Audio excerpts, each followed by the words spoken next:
아주 오랜 옛날이나 지금이나 현재나 우리 예수님께 나오는 동기는 여러 가지 있습니다. 여러분이나 저나 예수님께 나온 동기가 다 있겠지요. 아멘. 네. 오늘 말씀에 보면 유대인들이 오병이어의 기적을 통하여 배부르게 하는 떡을 많이 먹었습니다. 떡을 많이 먹고 난 후에 주님을 찾아와서 이렇게 묻습니다. 예수님, 우리가 보고 당신을 믿도록 행하시는 표적이 무엇입니까? 이렇게 또 묻고 또 하시는 일이 또 무엇입니까? 하고 이렇게 묻습니다. 이렇게 요한복음 6장 30절에 보면 물어보고 있습니다. 우리는 눈으로 본 것은 쉽게 믿어지지만 눈으로 확인했어도 반드시 믿어지는 것은 아닙니다. 우리에게 기적을 체험하잖아요. 우리가 살아가면서. 그러면서 이때는 하나님이 살아계시는 거구나 이렇게 생각을 합니다. 근데 또 잠시 세월이 지나가고 나면 잊어버려요. 하나님이 그때 나에게 역사를 해주셨는가? 까마득히 잊어버립니다. 이스라엘 백성들도 마찬가지고 오늘을 살아가는 우리도 마찬가지입니다. 하나님께서 몸이 아파서 질병을 줘가 다 주고 가잖아요. 그렇게 해서 주님 앞에 나와서 울면서 주님 앞에 기도하면서 다 체험하면서 치료를 받았는데 또 세월이 흘러서 건강해지니까 다 잊어버리더라고요. 다 잊어버리고 다시 세상으로 돌아가는 것을 우리는 알 수가 있습니다. 그러나 유대인들은 그 표적을 보고도 믿지 않았습니다. 그 당시에는 어떻게 했습니까? 유대인들은 예수님이 직접 살아계시지 않았습니까? 옆에 계시면서 제자들은 예수님과 함께 있었지 않습니까? 그럼에도 불구하고 예수님이 누구신지를 몰라요. 하나님이시자 하나님의 아들이라는 것을 모르는 것입니다. 그래 참 답답할 노릇이죠. 예수님이 그들을 바라보면서 얼마나 답답했겠습니까? 이스라엘 백성들이 광야 생활 40년 동안을 하면서 하나님의 많은 표적들을 보았지 않습니까? 물이 나게 하지 않았습니까? 그저 그 광야를 구름 기둥, 그죠? 밤에는 불기둥으로, 낮에는 구름 기둥으로 해서 이스라엘 백성들을 이끌어주지 않았습니까? 그렇게 해서 이끌어주신 하나님을 다 잊어버리고 나중에는 원망하고 불평하지 않습니까? 그렇습니다. 우리가 하나님의 말씀을 믿으면서도 우리가 믿지 못할 때가 참 많이 있는 것 같습니다. 끝까지 하나님의 말씀을 믿지 않고 순종하지 않는 것을 보면은 참 인간이 얼마나 그죠? 참으로 완악하고 참 그런 모순된 것을 갖고 있는지 모르겠습니다. 누가복음 16장에 보니까 부자와 거지 나사로가 나옵니다. 부자가 지옥에 떨어져 고통을 당하면서 너무 고통스러워합니다. 그러면서 아직 세상에 있는 형제들이 생각이 나서 아브라함에게 이렇게 구합니다. 아버지여 구하노니 나사로를 내 아버지에게 그 집에 보내소서. 내 형제 5이 있으니 그들에게 증언하게 하여 그들로 이 고통받는 곳에 오지 않게 해달라고 그렇게 간구하는 것입니다. 누가복음 16장 27절에서 28절에 그렇게 말씀하고 있습니다. 이 말을 들은 아브라함은 이렇게 말합니다.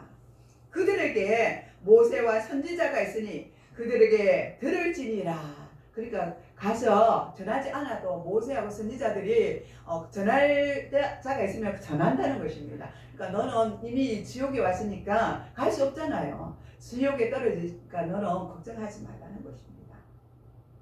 그러자 이 부자는 그렇지 아니하니이다. 아버지여 만일 죽은 자에게 그들에게 가는 자가 있으면 회개하리다. 그들에 가서 복음을 전하라는 것입니다. 전해달라고 그렇게 부탁을 합니다. 우리도 그렇잖아. 우리 형제들, 부모 형제들을 위해서, 이웃을 위해서 얼마나 기도하고 있지 않습니까? 예수를 믿지 않는 그 부모와 형제들이 있을 때 마음이 얼마나 아픈지 저는 너무나 잘 알고 있습니다. 저희들 형제도 믿지 않는 형제들이 있기 때문입니다. 또 친한 친구들도 그렇고 또 예수를 잘 믿다가 있던 친구들이 떨어져 나가서 예수를 안 믿는 친구들도 있어요. 그럴 때마다 그들을 바라보며 가슴을 치지만 그들한테 이야기하면 도리어 이제 우리를 핍박하는 것입니다. 저도 옛날에 물론 그랬습니다. 예수를 믿다가 세상에 나가서 살 때 부모나 형제들이 하나님 앞에 돌아와야 되지 않겠느냐. 그러면 저도 핍박했어요. 아니 가만히 놔두라고. 돌아올 때 되면 돌아오겠지요. 나 죽을 때 되면 올 거예요. 그러니까 나 그냥 가만히 내버려 두세요. 이렇게 했거든요. 마찬가지예요. 세상 사람들은 하나님이 있는지 없는지 알 수도 없거니와 믿지 않는데 어떻게 알아주겠어요. 그러니까 우리가 복음을 전하는 것이 아니겠습니까? 그래서 이 부자는 자기가 이 지옥에 와서 고통을 당해보니까 그것을 알게 됩니다. 그래서 가서 제발 예수를 좀 믿게 해달라고 이렇게 부탁하는 것입니다. 아브라함에게. 그래서 이 부자는 그렇지 아니이다. 아버지여 만일 죽은 자에게 그들에게 가는 자가 있으면 회개하리이다 하고 있습니다. 그래서 아브라함은 이렇게 말합니다. 모세와 선지자들에게 듣지 아니하면 비록 죽은 자 가운데서 살아나는 자가 있을지라도 권함을 받지 아니하리라. 만약에 그들이 죽은 사람이 살아나서 기적들이 본다면 하더라도 그것이 반드시 예수님을 믿게 하지는 못한다는 것입니다. 한번 생각해 보십시오. 요한복음 6장 31절에도 예수님을 찾아온 무리는 오병이어와 같은 기적을 또 보여달라고 구하는 것입니다. 맛을 봤는데도 또 구하지 않습니까? 그것이 인간의 본성이라는 것입니다. 기록된 바 하늘에서 그들에게 떡을 주어 먹게 하였다 함과 같이 우리 조상들은 광야에서 만나를 먹었나이다 이렇게 말을 합니다. 이때 예수님은 내가 진실로 진실로 너희에게 이르노니 모세가 너희에게 떡을 준 것이 아니라 내 아버지께서 너희에게 하늘로부터 참떡을 주시나니 아멘. 하나님의 떡은 하늘에서 내려 세상에 생명을 주는 것이라고 그렇게 말씀해 주셨습니다. 아멘.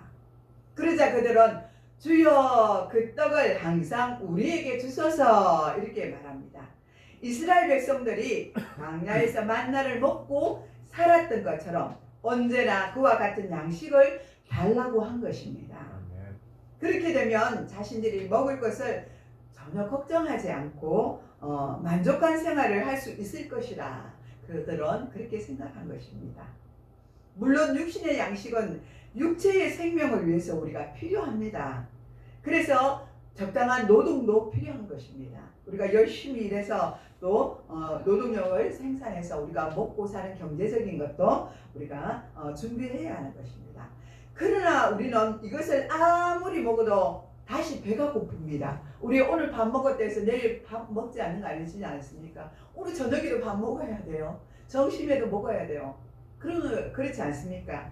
또 배가 고파요. 역시 이것이 육신의 그저 배고픔이지 않습니까?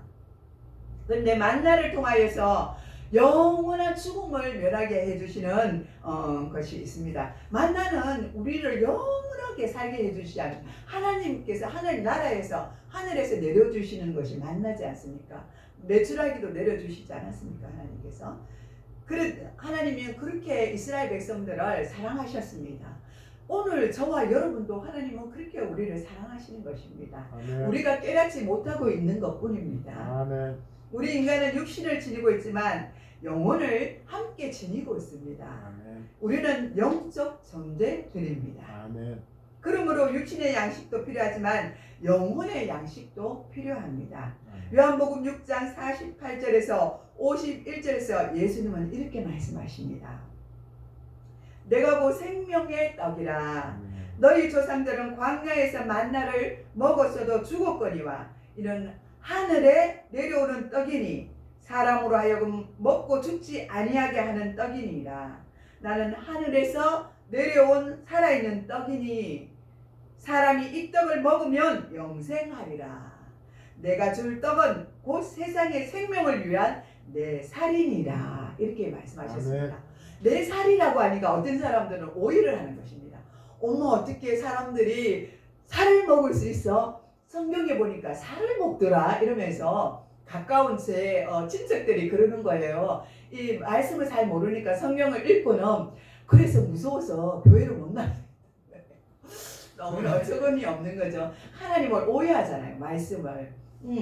비유로 하신 말씀이시거든요. 이것이 그죠? 예수님이 우리에게 비유로 말씀을 주시는 것이잖아요. 그죠? 예수님의 살과 피를 통해서 비유로 말씀하시는 것인데 사람들은 오해를 하는 것입니다. 이 말씀을 보면 우리 예수님은 우리에게 영생을 주시기 위하여 이 세상에 오신 생명의 떡이심을 말씀하시는 것입니다. 아멘. 떡을 만드는 과정을 우리가 본다면 제일 먼저 농부가 씨앗을 땅에 열심히 뿌려서 그리고 가꾸지 않습니까? 그리고 시간이 지나서 가을이 되면 이 곡식을 거두어 들이지 않습니까?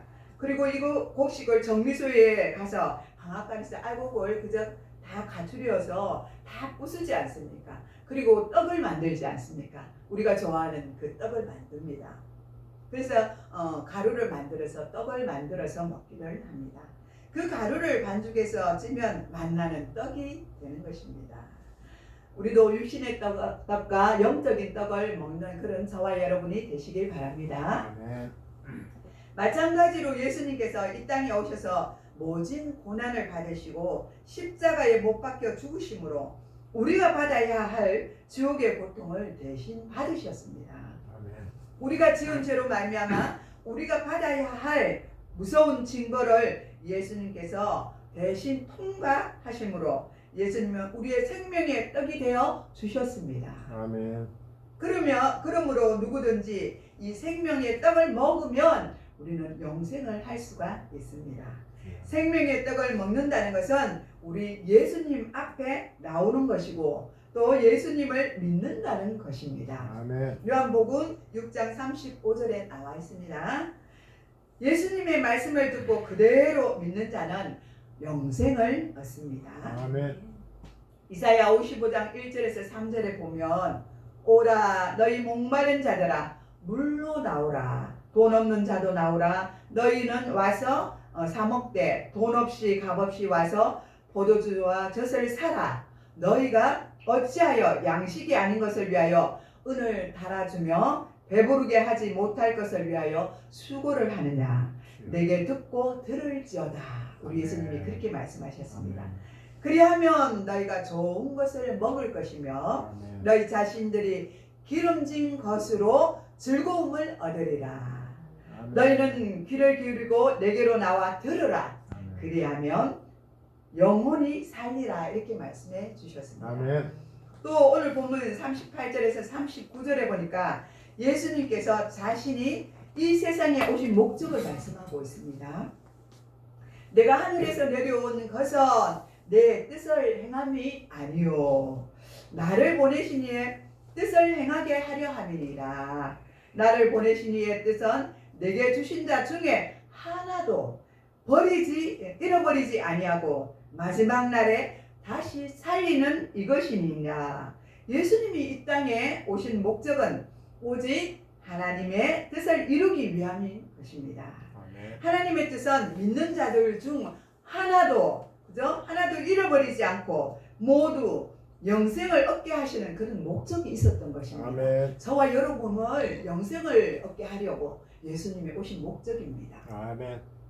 그런데 문제는 청함을 받은 자들이 아주 많이 있는데 그런데 택함을 입은 자들이 적다는 것입니다. 마태복음 22장 14절에 이렇게 말씀하고 있습니다. 예수님을 믿는 사람들이 적다라고 그렇게 표현하는 것입니다. 우리가 복음을 막 전하잖아요. 그러면 그 사람들이 다 예수님 앞에 나와야 되잖아요. 그런데 다 나오지 못한다는 것입니다. 그것을 누가 가로막고 있습니까?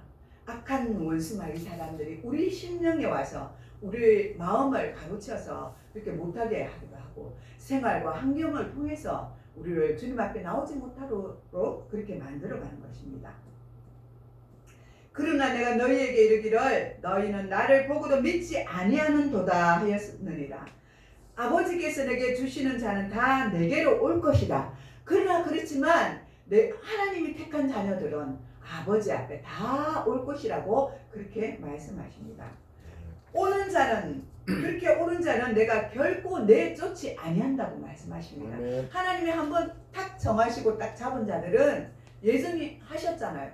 그런 자들은 절대로 그대로 내버려 두시지 않고 하나님 앞에 이끌어 주신다는 것입니다. 또 44절에서도 보면 나를 보내신 아버지께서 이끌지 아니하시면 아무도 내게로 올 자가 없으니 오는 그를 내가 마지막 날에 다시 살리리라 이렇게 말씀하십니다. 이 말은 하나님께서 정하신 자들은 예수를 믿게 된다는 것입니다. 아멘. 어떤 일이 있어도 예수님 앞에 나온다는 것입니다. 아멘. 영생을 주시기로 작정된 자는 다 믿었다고 사도행전 13장 48절에 말씀하고 있습니다. 곧 창세전에 그리스도 안에서 우리를 택하사 우리를 사랑 안에서 그 앞에 거룩하고 흠없게 하시려고 그 기쁘신 뜻대로 우리를 예정하사 예수 그리스도로 말미암아 자기의 아들들이 되게 하셨으니 이렇게 말씀하고 있습니다. 이는 그가 사랑하는 자 안에서 우리에게 거저 주시는 바 그의 은혜의 영광을 찬송하게 하려 함이라고 에베소서 1장 4절에 말씀하고 있습니다. 아멘.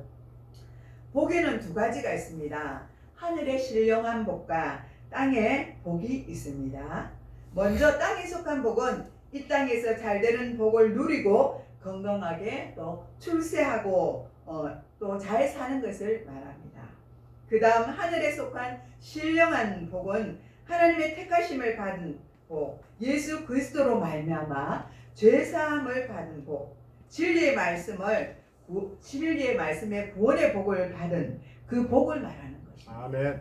그런데 택함을 받지 못한 자들은 예수 그리스도를 믿게 되지 못합니다. 에베소서 2장 8절에서 9절에 너희는 그 은혜에 의하여 믿음으로 말미암아 구원을 받았으니 아멘. 이것은 너희에게 난 것이 아니요 하나님의 선물이라. 아멘. 행위에서 난 것이 아니니 이는 누구든지 자랑하지 못하게 함이라고 말씀해 주셨습니다. 아멘. 믿음은 은혜를 받음으로 생기고 그리고 자라나게 됩니다. 성령의 은혜는 말씀과 기도를 통하여 받을 수가 있습니다. 아멘. 성령의 은혜를 받게 되면 깨달음이 오게 됩니다. 그리고 우리의 삶이 변화됩니다. 또 능력을 받게 됩니다. 아멘. 저와 여러분이 말씀으로 통하여서 은혜를 받고 능력을 받게 될 줄 믿습니다. 아멘. 요한복음 15장 16절에 이렇게 말씀하십니다. 너희가 나를 택한 것이 아니요. 그러니까 우리가 주님을 택한 것이 아니라고 말씀하고 있습니다. 주님이 그러니까 내가 너희를 택하여 세웠다고 말씀하십니다. 아멘. 주님이 우리를 부르고 주님이 우리를 택하여서 세웠다는 것입니다. 아멘. 그러므로 예수를 믿는 우리는 우리를 택하여 주신 우리 하나님 아버지께 감사와 영광을 올려드려야 합니다. 아멘. 하나님께서 이끌어 주시지 아니하시면 아무도 예수님 앞에 나올 수가 없습니다. 아멘. 베드로가 주님께 주는 그리스도시요 살아계신 하나님의 아들이시니이다 이렇게 고백을 했습니다. 마태복음 16장 16절에 그때 예수님께서 이렇게 말씀하십니다. 바요나 시몬아 내가 복이 있도다. 이를 내게 알게 하시는 것은 혈육이 아니요 하늘에 계신 내 아버지라 이렇게 가르쳐 주십니다. 세상에 있는 육신이 아니란 거였어요. 우리가 육신의 부모에게 태어났잖아요. 육신의 부모를 덧입고 우리는 이 땅에 태어났습니다. 그러나 그 전에 누가 있었냐면 하나님께서 우리를 만드시고 먼저 지으셨어요. 성경에 보면 그렇게 나오지 않습니까? 그 다음에 육신의 아버지의 허리에 있다가 우리가 어떻게 되면 부모 어머니의 뱃속에 10달 동안 있다가 우리가 육신으로 태어나지 않습니까? 그렇습니다. 그러니까 육신이 아니라는 것이죠. 하나님이 우리를 이 땅 가운데 보내주셨고 그 다음에 그죠? 하나님의 자녀로 우리를 삼아 주셨다는 것입니다. 아멘. 우리는 육신으로 볼 때는 육신의 부모에서 태어난 건 맞아요. 그러나 영으로 볼 때는 영적인 것을 하나님이 준비하시고 우리를 만드시고 계획하시고 만세전에 이 땅에 오도록 만들어 주셨다는 것입니다. 아멘. 그렇습니다. 하늘에 계신 내 아버지라고 그렇게 말씀하셨습니다. 우리가 예수를 믿는 것은 부모님의 덕분으로 믿는 것이 아닙니다. 자기 스스로 결단하고 믿는 것도 아닙니다. 전적인 하나님의 은혜로 우리가 예수를 믿고 구원을 받게 되는 것입니다. 아멘. 예수님이 참 그리스도시요 살아계신 하나님의 아들이신 것을 여러분은 믿으십니까? 아멘. 아멘. 여러분은 참으로 하나님이 택하신 자녀들이십니다. 아멘. 오늘 본문을 보면 35절에 예수님께서 이렇게 말씀하십니다. 나는 생명의 떡이니 내게로 오는 자는 결코 줄이지 아니할 터요 나를 믿는 자는 영원히 목마르지 아니하리라 이렇게 아멘. 말씀하십니다. 요한복음 7장 37절에서 38절에 보면 또 누구든지 목마르거든 내게로 와서 마시라. 나를 믿는 자는 성령의 이름과 같이 그 배에서 생수의 강이 흘러나리라. 아멘. 이렇게 말씀해 주십니다. 이제 마지막 때가 가까이 왔습니다. 이제는 우리가 살아온 때보다 주님을 영접할 때가 머지않았습니다. 나 20살, 20대 때는 정말 시간이 안 가는 것 같았거든요. 왜 이리 하루하루가 시간이 안 가지? 그렇게 했어요. 그런데 어느덧 30대, 40대가 지나가니까 50대 딱 들어오면서 야 시간이 너무 잘 가는 거예요. 하루하루가 너무너무 바삐 갔어요. 근데 벌써 저와 여러분은 60대가 넘어섰습니다. 그러니 하루아침에 일어서면 잠에서 깨어나면 좀 있으면 그냥 저녁 시간이더라고요. 뭘 하는지 모르게 그렇게 시간이 잘 지나가는 것입니다. 시간이 화살과 같이 지나가는 것을 볼 수가 있습니다. 그러므로 이제 주님이 머지않아 저와 여러분을 영접할 것입니다. 그때를 위해서 우리는 준비해야 될 줄 믿습니다. 이제 마지막 때일수록 우리는 하늘로부터 주시는 하나님의 참떡이신 예수 그리스도의 말씀을 듣고 성령의 은혜 가운데 우리는 한 주간을 잘 살아가는 저와 여러분이 되시기를 축복합니다. 아멘. 기도하겠습니다. 하나님 아버지 감사드립니다. 오늘 주신 말씀으로 통해서 우리가 정말 주님의 뜻이 무엇인지 온전히 알게 하심을 감사드립니다. 모세가 너희들에게 하늘로부터 준 떡이 아니라 내 하나님께서 너희에게 하늘로부터 참떡을 주셨다고 말씀하여 주시니 감사합니다. 그분이 바로 하나님 아버지시란 것을 예수님께서 우리를 통하여 가르쳐 주시니 감사드립니다. 아멘. 하나님께서 주신 말씀의 떡을 감사함으로 잊지 않는 그런 성도들이 되게 하여 주시옵소서. 하늘의 신령한 복과 땅의 축복을 다 받아서 누리는 저와 또 여러분이 될 수 있도록 하나님 아버지 복을 내려 주시옵소서. 아멘. 감사를 드렸고 우리를 구원하신 예수님의 이름으로 축복하며 기도드리옵나이다. 아멘. 아멘.